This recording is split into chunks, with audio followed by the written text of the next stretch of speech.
Belakangan ini timnas Indonesia tengah menjadi sorotan usai berhasil menorehkan prestasi di mata dunia.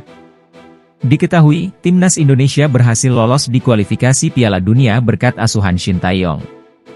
Hal ini membuat nama timnas Indonesia disorot oleh berbagai media luar negeri, salah satunya media Cina. Timnas Indonesia mendapatkan sorotan dari media Cina usai berhasil mengalahkan timnas Vietnam berkali-kali. Padahal sebelumnya, peringkat timnas Indonesia jauh berada di bawah Vietnam. Pandangan media Cina turut berubah kepada timnas Indonesia dalam beberapa bulan belakang karena performa yang terlihat di lapangan. Keberhasilan timnas Indonesia mengalahkan Vietnam di kualifikasi Piala Dunia turut mendapat perhitungan dari berbagai pihak. Kemenangan skuad Garuda benar-benar disorot, pasalnya Vietnam sempat menjadi kekuatan baru sepak bola Asia usai bersinar di bawah asuhan Park Hang-seo. Media Cina 163 sempat menyebut rekam jejak timnas Indonesia sangat kesulitan saat menghadapi tim-tim kuat Asia Tenggara seperti Vietnam dan Thailand. Media luar beranggapan bahwa Indonesia hanya mampu bertanding dengan tim sekelas Myanmar dan Laos. Namun, dengan hasil kontra Vietnam bulan lalu, 163 berani menyebut timnas Indonesia sebagai Raja Asia Tenggara yang baru. Butuh waktu singkat bagi timnas Indonesia untuk berubah dari tim berperingkat rendah menjadi tim dengan materi kelas 2 di Asia, tulis media Cina 163. Namun kekuatan tim Indonesia saat ini telah melonjak, dan hanya dalam beberapa tahun, mereka telah menjadi seperti roket, menjadi Raja Kecil Asia Tenggara, yang baru, lanjutnya. Meski begitu, media Cina turut menggarisbawahi program naturalisasi dari timnas Indonesia yang belakangan digencarkan. Pendapatnya, timnas Indonesia bisa bertransformasi lebih singkat sebagai tim kelas 2 di Asia berkat program naturalisasi sejumlah bintang sepak bola Eropa. Saat itu, timnas Indonesia diperkuat pemain-pemain dari Liga Belanda. Beberapa pemain ternama-nama yang memperkuat skuad Garuda beberapa waktu lalu antara lain Jay Itzes, Kelvin Verdong, Rafael Struijk, Ragnar Oratmangoen, Tom Haye, Nathan Choi Aon, dan Justin Hubner. 163 menyebut bahwa timnas Indonesia bakal jadi tim yang tak mudah untuk dikalahkan jika berhasil lolos ke putaran ketiga. Media tersebut berani menyebut bahwa negaranya harus siap mental jika kalah dari timnas Indonesia. Jika Cina lolos ke 18 besar, kemungkinan besar mereka akan bertemu tim Indonesia, tulis media Cina 163. Dilihat dari performa kedua kubu dalam 2 tahun terakhir, tidak mudah bagi tim nasional sepak bola untuk mengalahkan tim Indonesia. Bahkan harus siap mental untuk kalah, lanjutnya. Tak dipungkiri kekuatan timnas Indonesia saat ini tak terlepas dari proyek naturalisasi dan para pemain muda yang tampil di Liga Eropa. Tim Indonesia tidak hanya memiliki pemain naturalisasi dalam jumlah besar, tetapi semuanya adalah anak muda berusia 20 tahunan dan kualitasnya juga sangat tinggi, tulis 163. Contohnya ada 3 pemain Eredivisie yang banyak diantaranya merupakan pemain level utama, imbuhnya. Jika para pemain naturalisasi terintegrasi di tempatnya, seharusnya mereka punya kekuatan untuk bersaing dengan tim kelas 2 di Asia, tulisnya lagi. Media Cina menyoroti adanya pemain naturalisasi di timnas Indonesia. Banyaknya pemain keturunan menambah kekuatan skuad Garuda. Media Cina menyebut bahwa laga melawan timnas Indonesia menjadi kunci bagi negaranya untuk bisa lolos ke fase berikutnya. Meski begitu, media Cina menyadari bahwa mengalahkan timnas Indonesia saat ini tidak akan mudah. Jika timnas kita tidak bisa mengalahkan Indonesia di kandang sendiri, maka akan sangat sulit melaju ke babak selanjutnya sebagai peringkat keempat grup, tulis 163.com.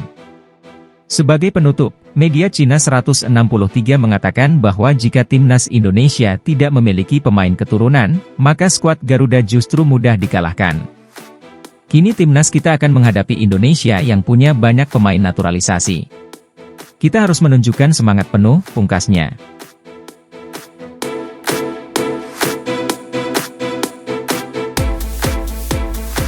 Cina merupakan salah satu lawan timnas Indonesia di round 3 kualifikasi Piala Dunia 2026.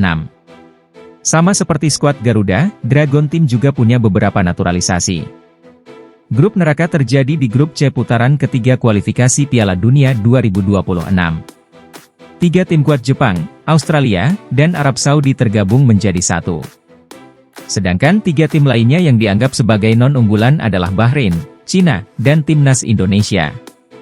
Jelang babak krusial untuk lolos ke Piala Dunia 2026, Asosiasi Sepak Bola Cina dikabarkan mencari pemain naturalisasi tambahan.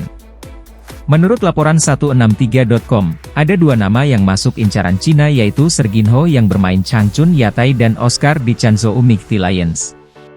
Untuk Serginho, kemungkinan besar dirinya baru bisa memperkuat Cina pada Januari 2025 mendatang.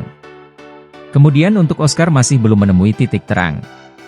Sebab, Oscar membutuhkan biaya naturalisasi lebih dari 10 juta sebelum ia bersedia bermain untuk Cina.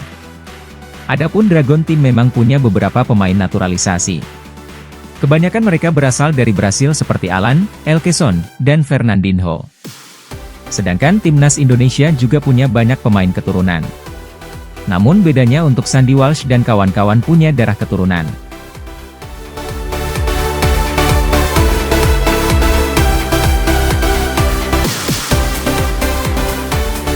Winger Jepang, Takumi Minamino memberikan responsnya soal satu grup dengan Timnas Indonesia di putaran ketiga kualifikasi Piala Dunia 2026 zona Asia. Dalam drawing yang digelar di Kuala Lumpur, 27 Juni 2024, Jepang masuk ke dalam grup C bersama Australia, Arab Saudi, Bahrain, Cina, dan Timnas Indonesia. Dalam acara drawing tersebut, hadir pula mantan pemain Timnas Jepang, Shinji Okazashi. Ia turut serta dalam proses drawing tersebut.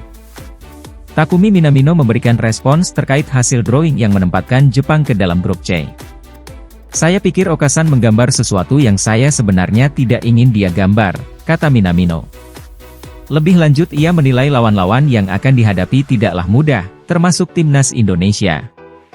Ia menyoroti momentum yang didapat Timnas Indonesia sejauh ini. Arab Saudi dan Australia bagi saya adalah tim kuat di Asia, kata Minamino. Tim tanda sangat tangguh, termasuk jarak tempuh dan atmosfernya. Indonesia juga cukup menakutkan. Mereka bermain bagus di Piala Asia dan memiliki banyak momentum.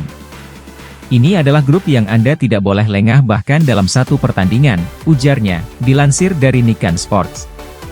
Meski sadar akan sengitnya persaingan grup C, mantan pemain Liverpool itu optimistis Jepang akan lolos ke Piala Dunia 2026. Jepang harus berangkat ke Piala Dunia. Saya ingin meraih hasil yang baik, ujarnya. Hanya 2 tim teratas setiap grup yang berhak lolos langsung ke Piala Dunia 2026 yang akan digelar di 3 negara, Amerika Serikat, Kanada, dan Meksiko.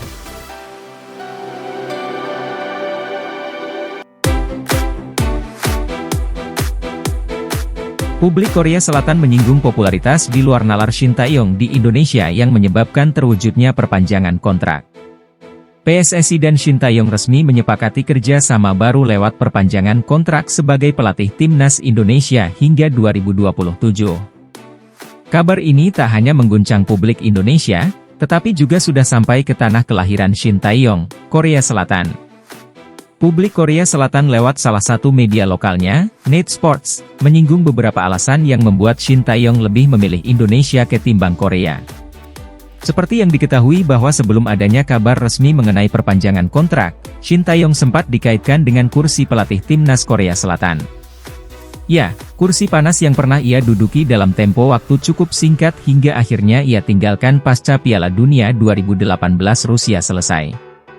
Rumor Shin Tae-yong ditikung Korea Selatan semakin kuat saat tanda tangan perpanjangan kontrak di Timnas Indonesia tak kunjung dilakukan. Di saat yang sama, keberadaan Shin Tae-yong diketahui ada di Korea Selatan, meski PSSI sudah menegaskan jika yang bersangkutan sedang sakit. Namun publik tanah air sempat tak begitu mempercayainya, hingga muncullah kabar mengenai perpanjangan kontrak yang dibagikan langsung oleh Erick Thohir dan PSSI. Mengetahui kabar resmi tersebut, publik Korea Selatan hanya bisa meratapi nasib karena mustahil untuk bisa memulangkan pria berusia 53 tahun ke negeri kimchi. Namun yang menarik, ada 2 penyebab yang disorot media Korea Selatan terhadap terwujudnya perpanjangan kontrak Shin Tae-yong dan Timnas Indonesia.